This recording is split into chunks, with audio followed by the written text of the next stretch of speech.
Pakistan cricket board ने central contract 2020-2021 के नामों का ऐलान तो कर दिया है, लेकिन तहफ़्फ़ुज़ात और बहुत से मामलात पर इबहाम मौजूद है और इस हवाले से हमने तफ़सीलात से आपको ब्रेक से पहले आगाह किया। और अब इन मामलात पर गुफ्तगू करने के लिए पाकिस्तान क्रिकेट टीम के साबिक टेस्ट फास्ट बॉलर, लाहौर कलंदर के डायरेक्टर क्रिकेट, हेड कोच मोहतरम आकिब जावेद साहब हमें लाहौर से ज्वाइन कर रहे हैं। खुशामदीद कहेंगे आकिब जावेद साहब आपको। और पहले तो मैं आपसे ये जानना चाहूँगा आकिब जावेद साहब के बहुत सारे इबहाम हैं, ये जो नया सेंट्रल कॉन्ट्रैक्ट ऐलान किया गया पाकिस्तान क्रिकेट बोर्ड की जानिब से। एक तरफ मिसबाहुल हक साहब ये कहते हैं कि कारकर्दगी की बुनियाद पर यह सेंट्रल कॉन्ट्रैक्ट दिया गया। अगर कारकर्दगी की बुनियाद पर दिया गया तो इमामुल हक बी से सी में कैसे चले गए? बाबर आजम के बाद वो कामयाब बैट्समैन रहे गुज़िश्ता साल।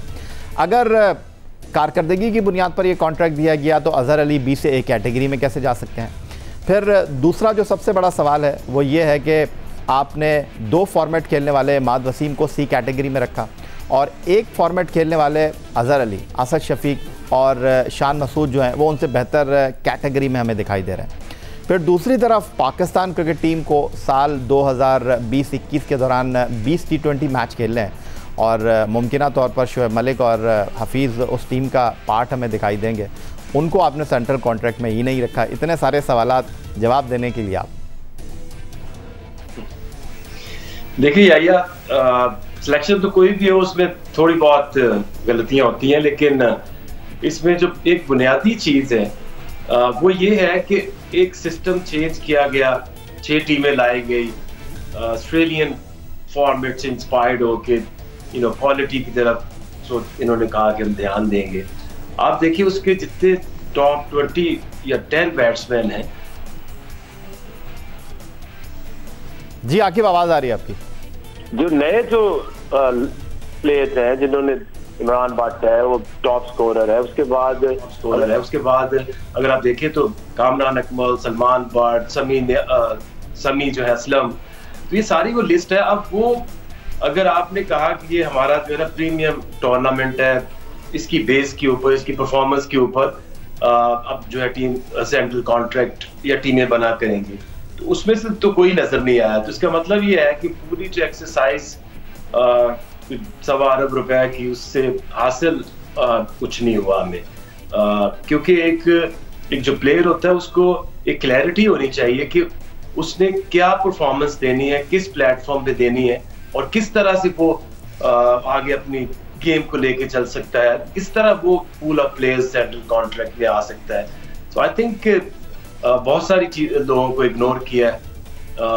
फवाद आलम पे आजकल बहुत चर्चा है कि उसको बुला के बाहर बिठाया और बाहर से बाहर ही कर दिया, तो लॉजिक कुछ नजर नहीं आ रही। इफ्तिखार को लेके अभी भी चूंकि पिछला साल 2 साल से टीम के साथ है और किसी फॉर्मेट के ऊपर कोई ऐसी परफॉर्मेंस नहीं है, आसिफ अली की कोई परफॉर्मेंस नहीं है, तो इसलिए बड़ी लॉजिक भी निकालें तो समझ नहीं आती कि किस तरह से जस्टिफाई करें इस सिलेक्शन को।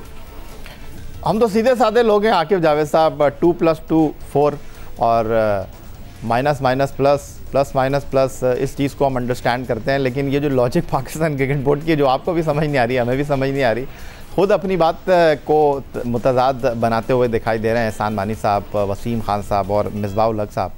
ये जो मैंने आपसे सवाल किया 2015 से 2017 तक, जब सिर्फ टेस्ट क्रिकेट खेल रहे थे मिसबाहुल हक साहब, तो वो ए कैटेगरी में मौजूद थे, पाकिस्तान क्रिकेट बोर्ड से पैसे लेते रहे।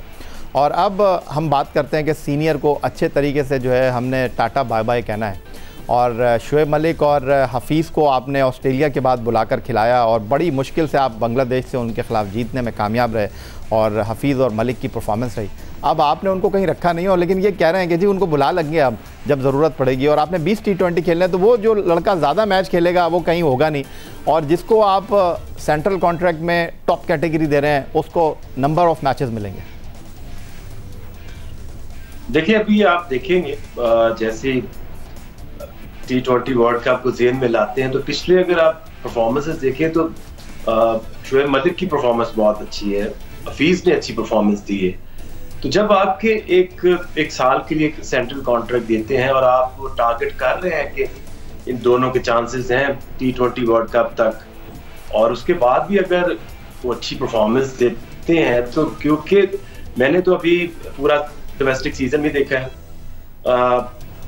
PSL भी देखी है, मुझे कोई एक बैट्समैन जो मैच्योर बैट्समैन, हैदर अली ने अच्छी परफॉर्मेंस दी है इस सीजन में, फर्स्ट क्लास में भी अच्छी उसने किया, PSL में अच्छी परफॉर्मेंस दी, लेकिन अभी भी आपके पास या शुएब मलिक या मोहम्मद हफीज की रिप्लेसमेंट है। अगर आपने कामरान अकमल को खिलाना नहीं है या सलमान बट को खिलाना नहीं है, तो फिर उनको फायदा क्या है कि आप उनको फर्स्ट क्लास में खिलाओ, उनकी जगह किसी और यंगस्टर्स को आप डाल लें, क्योंकि एक प्लेयर को क्लैरिटी होनी चाहिए कि परफॉर्मेंस देने के बाद मेरे साथ क्या सलूक होगा। और इसी तरह सारे मैच, ज्यादा मैच तो मलिक खेलेगा या हफीज खेलेगा, तो ये जो पार्शियल आपने प्लेयर्स हैं, इफ्तिखार है, तो कभी टूर पे जाते हैं एक मैच खेल लेते हैं, तो उनको परमानेंट रखना और इन दोनों को इग्नोर करना, और कामरान अकमल या सलमान बट, इन लोगों के लिए क्या आगे गाइडलाइंस हैं, इनको आपने खिलाना है, आपने नहीं खिलाना, वो परफॉर्मेंस करें वो ना करें। तो ये इस तरह से पूरी दुनिया में अगर आप देखें तो ऐसे होता नहीं है। अगर आप डोमेस्टिक क्रिकेट कराते हैं, अगर उसमें कोई परफॉर्मेंस देता है तो उसको आप आगे चांस देते हैं, बाकी अच्छा, आगे जावेद साहब एक और बड़ा रेलेवेंट सवाल, और वो ये कि वो खिलाड़ी जो 2 फॉर्मेट खेल रहा है पाकिस्तान के लिए, वो जनाब C कैटेगरी में, वो खिलाड़ी जो एक फॉर्मेट खेल रहा है शान मसूद एंड असद शफीक, वो B कैटेगरी में, वो खिलाड़ी जो एक फॉर्मेट खेल रहा है टेस्ट कप्तान अजहर अली, वो A कैटेगरी में मौजूद है।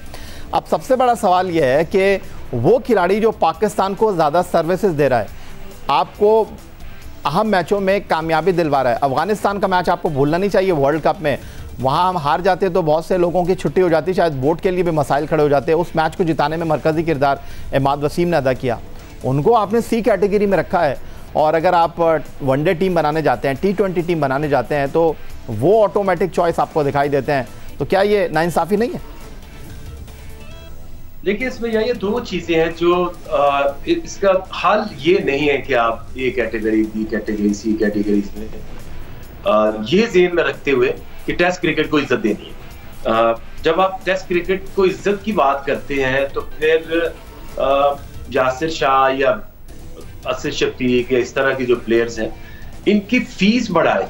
जो टेस्ट क्रिकेट में तब इंटरेस्ट बढ़ेगा कि टेस्ट क्रिकेट की जो फी है वो बहुत ज्यादा हो, ताकि लोग अट्रैक्ट हो उसकी तरफ। इस तरह से आप अगर लेके चलेंगे कि अजहर अली कप्तान है, तो कप्तान को जो है वो मेरा ख्याल सिर्फ कप्तान होने की वजह से उनको A कैटेगरी में रखा गया, वरना कोई ऐसी रीजन नजर नहीं आती। और ये बड़ा मुश्किल है जस्टिफाई करना, व्हाइट बॉल और रेड बॉल जब आप सेंट्रल कॉन्ट्रैक्ट देते हैं तो उसमें भी एक तौज़ुन रखना कि टेस्ट क्रिकेट क्योंकि डाइंग एक फॉर्मेट है, उसको अलाइव रखना है, जिसकी मिसालें भी हैं, जैसे वहाब रियाज, मोहम्मद आमिर को नहीं इन्होंने सेंट्रल कॉन्ट्रैक्ट दिया क्योंकि वो टेस्ट क्रिकेट नहीं खेलना चाहते। आकिब जावेद साहब लाहौर से हमारे साथ मौजूद हैं, और आकिब जावेद साहब, आपको लाहौर कलंदर को हम क्रेडिट देना चाहेंगे। आपकी प्रोडक्ट हारिस रऊफ पहले पाकिस्तान से खेली और फिर उसके बाद उन्होंने अपने आप को मनवाया, और अब आपके लिए एक और अच्छी खबर कि वो इमर्जिंग कैटेगरी में सेंट्रल कॉन्ट्रैक्ट लेने में कामयाब रहे। फर्स्ट ऑफ ऑल तो मुबारकबाद देना चाहूँगा आकिब जावेद साहब आपको। एक और आपकी सक्सेस स्टोरी मंजर आम पर आई है, आपने जो है वो लेकर आए हारिस रऊफ को, और हारिस रऊफ जो है उन्होंने बिग बैश में परफॉर्म किया, पाकिस्तान के लिए T20 खेले, लाहौर कलंदर के लिए वो पाकिस्तान सुपर लीग खेले, और अब उनको जब सेंट्रल कॉन्ट्रैक्ट की इमर्जिंग कैटेगरी में शामिल किया गया है, तो ये लाहौर कलंदर के प्लेटफॉर्म से दुनिया को वाज़ेह पैगाम है कि जी आप के अंदर अगर सलाहियत है, आपके अंदर कुछ करने का जज्बा है, तो लाहौर कलंदर आपको ज़ाया नहीं होने देगा। जी आइए, डेफिनेटली, क्योंकि 4-4.5 साल से एक जो मेहनत हो रही थी, और एक चीज क्लियर कर दूं कि देखिए हमारा काम है किसी को आइडेंटिफाई करना, एक प्लेयर को, फिर उसको ट्रेन करना आगे। आज अगर उसने प्रोग्रेस किया है, हारिस रऊफ ने ऑस्ट्रेलिया जाके परफॉर्मेंस दी है या डोमेस्टिक में भी उसने अच्छी परफॉर्मेंस दी है, आज वो सारी उसकी मेहनत है। इसी तरह एक लंबी लिस्ट है जिसमें दिलबर भी है, सुहेल अख्तर भी उसकी मिसाल है, अमाज है, बेशुमार मिसालें हैं। बट आगे वही जाएगा जो ज्यादा से ज्यादा मेहनत करेगा, ये प्लेटफॉर्म हर यंगस्टर्स के लिए हाजिर है। आप आए अगर आप टैलेंटेड हैं और अगर आप मेहनत करना चाहते हैं। माजी में एक तो और भी हमने स्पॉट किए थे, उनको चांस भी दिया, बट आपने मुसलसल मेहनत करनी है। हारिस से मेरी बात भी हुई, मैंने कहा देखो अब ये तुम्हारे पास एक गोल्डन अपॉर्चुनिटी है, क्योंकि अभी सारी फास्ट बॉलर्स की एक यंग लॉट है। शहीनशाह अफरीदी जो है वो 2 साल पहले इसी तरह से मर्ज हुए और आज नंबर 1 बॉलर है वो पाकिस्तान के। तो इसका मुकाबला आप करना है। No doubt Naseem Shah is good, Hasnain is good, लेकिन आपने अगर इनको बीट करना है, अपना नाम बनाना है, तो अब वो वक्त है कि आपने इतनी मेहनत करनी है कि आप अगले 10 साल पाकिस्तान के लिए खेल सकें। आकिब जावेद, आपकी खिदमत अपनी जगह, आपके अनथक काम करने का जज्बा अपनी जगह, लेकिन एक सवाल आपसे बनता है और वो ये कि हारिस रऊफ़, इरफान खान जूनियर, उसके अलावा अगर हम बात करते हैं सलमान इरशाद, फास्ट बॉलर के हवाले से अगर हम बात करते हैं दिलबर हुसैन, आप सिर्फ लाहौर कलंदर के प्लेटफॉर्म से फास्ट बॉलर ही प्रोड्यूस कर रहे हैं। स्पिनर्स की अगर हम बात करें तो मुआज़ खान हो गए, उसके अलावा फरजान रियाज हो गए, फरजान राजा हो गए। लेकिन दूसरी तरफ एक शिकायत है आपसे कि आप लाहौर कलंदर के प्लेटफॉर्म से कोई बैट्समैन नहीं मंजर आम पर लेकर आ रहे, क्या ये बात दुरुस्त है? बिल्कुल ठीक कह रहे हैं आप। सुहेल अख्तर ही एक सामने आए हैं। देखिए ये इसकी एक बुनियादी वजह है। जो बॉलर है, या चाहे वो स्पिन बॉलर है चाहे वो फास्ट बॉलर है, अगर उसको अच्छी स्ट्रक्चर या अच्छी फैसिलिटीज यहाँ भी मिले तो वो तो अकेला दीवार को मार मार के बॉलिंग भी अपनी करा सकता है। वेयरएज़ जो बैट्समैन है उसके लिए आपको चाहिए स्ट्रक्चर, जिसमें आपको हमने जो फील किया है, क्योंकि जब आप ग्रास रूट के ऊपर जाते हैं तो आपको कमियों का पता चलता है। आपकी जो क्लब का हाल ये है कि आप अपने बच्चे को या किसी बच्चे को क्लब में भेजें, उसको 20 से 24 बॉलें खिला के फारिग कर देंगे। वो बेचारा सुबह से 3 बजे से लेके 2:30-3 बजे से खड़ा है, शाम तक उसकी बारी आती है, वो भाग के जाता है, 20 से 24 बॉलें कुछ उल्टी सीधी चली जाती हैं, उसको भेज देते हैं। उसके अलावा अगर आप अपनी क्लब या अपने कराची में आप देख लें, लाहौर में हम रोज देखते हैं कि कोई ऐसा मैच आज मुझे दिखा दे जो 50 ओवर का भी होता हो। ये आहिस्ता आहिस्ता हमारी जो क्रिकेट है ये नीचे की तरफ जा रही है और जाती जाएगी अगर इसको फिक्स ना किया तो। जितने ग्राउंड्स हैं उनके ऊपर कब्जा है ये वेटरन क्रिकेट का, और सैटरडे संडे तो आप भूल जाएं कि कोई क्लब या कोई यंगस्टर्स को ग्राउंड मिलेगी। अब उसके बाद जब वो स्कूल जाने वाले बच्चे हैं या कॉलेज जाने वाले बच्चे हैं या यूनिवर्सिटी जाने वाले बच्चे हैं, उनके लिए क्रिकेट में कोई काम नहीं है। अगर आप बहुत करीबी हैं किसी ओहदेदार के या किसी सिस्टम के, क्योंकि अगर आपने स्कूल क्रिकेट आपकी खत्म हो गई, कॉलेज क्रिकेट आपकी खत्म हो गई, यूनिवर्सिटी क्रिकेट आपकी खत्म हो गई, क्लब क्रिकेट आपकी खत्म होगी, क्योंकि ग्राउंड्स ही नहीं है, और जो ग्राउंड्स हैं वो आम जो यंग प्लेयर है उसके खेलने के लिए अवेलेबल नहीं है। अब अगर ये कोरोना ना आता तो हम एक प्लान लाए थे, और कलंदर्स स्पोर्ट्स लीग, जिसमें हम लोग वो रिवाइव करना चाहते हैं। हम कोई ऐसा काम कुछ जादू की छड़ी से नहीं करना चाह रहे जो कभी जिंदगी में किसी ने नहीं सोचा होगा। आप अगर देखें कि पिछले 20 साल से ये हुआ क्या है कि हमारे जितने इश्यूज बढ़ते जा रहे हैं, जो प्लेयर्स के बिहेवियर्स हैं, उनकी इंटरेक्शन टू द मीडिया, उनके जो अपनी मैनेजमेंट, इंटेलेक्ट लेवल, ये एकदम से नीचे गया। इसकी वजह ये है हर जगह, चाहे लाहौर था, कराची था, वेरी सिंपल, आपकी स्कूल क्रिकेट, कॉलेज क्रिकेट और यूनिवर्सिटी क्रिकेट मौजूद थी, और इस तरह का सिस्टम था कि पढ़े लिखे बच्चे भी आ जाते थे और जो स्कूल नहीं जाते थे वो भी आ जाते थे। एक मिक्स बन के एक अच्छा ग्रुप बन जाता था। और ये एक जो तमाशा मैं उसको समझता हूँ टाइम्स के स्कूल क्रिकेट हमने टिक मार्क करने हमने करा ली, 15 से 20 दिन की एक्टिविटी होती है, दैट्स इट। और 15-20 दिन में कैसे कोई प्लेयर बन सकता है? मैं ये समझता हूँ कि अगर आपने क्रिकेट को अभी भी बचाना है, ऊपर 6 टीमें या 8 टीमें नाम लेने से ये चीजें ठीक नहीं होंगी। You have to revive, invite करें जिनके पास ग्राउंड्स हैं, वो स्कूल इकट्ठे करें, हमने सारी लिस्ट बनाई हुई है। कॉलेज जैसे मैं शेखुपुरा से सिविल लाइन कॉलेज लाहौर आया था, इसी तरह से जब ये आप कराएंगे और पूरा साल आप कराएंगे, आपने ये 8 महीने सैटरडे संडे दैट्स इट, क्योंकि जो बच्चे पढ़े लिखे हैं वो ज्यादा इंटेलिजेंट होते हैं और उनको आप वीकेंड्स के ऊपर सिर्फ खिलाएं और 2-3 जो प्रैक्टिसेस है वो हर शहर के अंदर एक हाई परफॉर्मेंस सेंटर बनाएं। बैट्समैन अब से हम बनाएंगे, उसकी वजह ये है कि अब हमारे पास स्टेट ऑफ द आर्ट अपना हाई परफॉर्मेंस सेंटर है, जिसमें हम एक प्लेयर को एक जो बैट्समैन है वो पुजारा कहता है कि मैं 6 घंटे बैटिंग करता हूँ।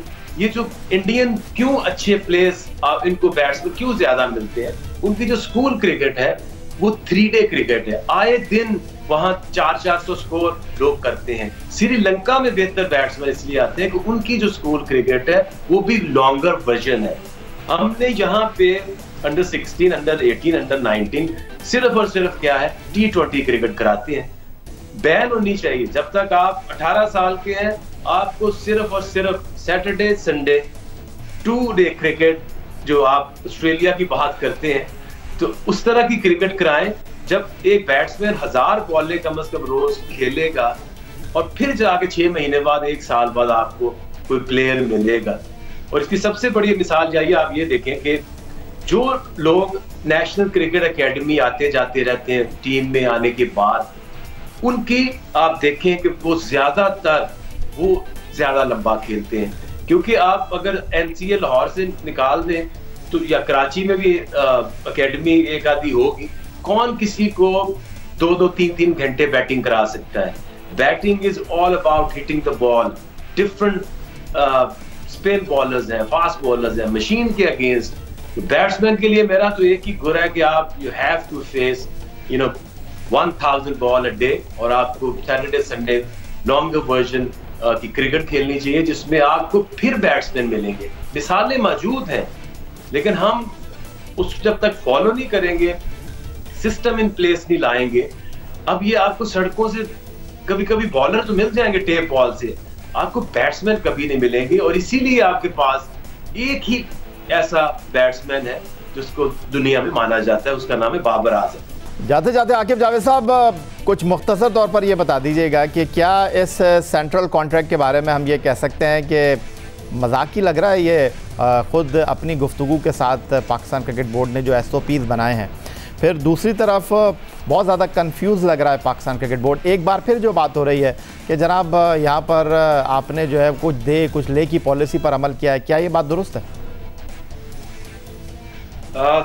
देखिए, जो प्लेयर्स अनाउंस हुए हैं उससे एक माइंडसेट तो ये नजर आता है कि जो डोमेस्टिक क्रिकेट को इज्जत दो, उसका स्टैंडर्ड बढ़ाओ, वो तो नजर नहीं आया। जब तक वो नजर नहीं आएगा, जो आपकी सिलेक्शन है वो कभी जस्टिफाई नहीं होगी। बहुत शुक्रिया आपका। लाहौर कलंदर के डायरेक्टर क्रिकेट कोच, पाकिस्तान के former test fast bowler Aqib Javed साहब हमारे साथ मौजूद थे। पाकिस्तान क्रिकेट बोर्ड का सेंट्रल कॉन्ट्रैक्ट 2020-21 पर आपसे गुफ्तगू हुई और हारिस रऊफ जो लाहौर कलंदर की प्रोडक्ट उनको इमर्जिंग कैटेगरी में शामिल किया गया, उस हवाले से आकिब जावेद साहब ने अपने ख्यालात का इजहार किया।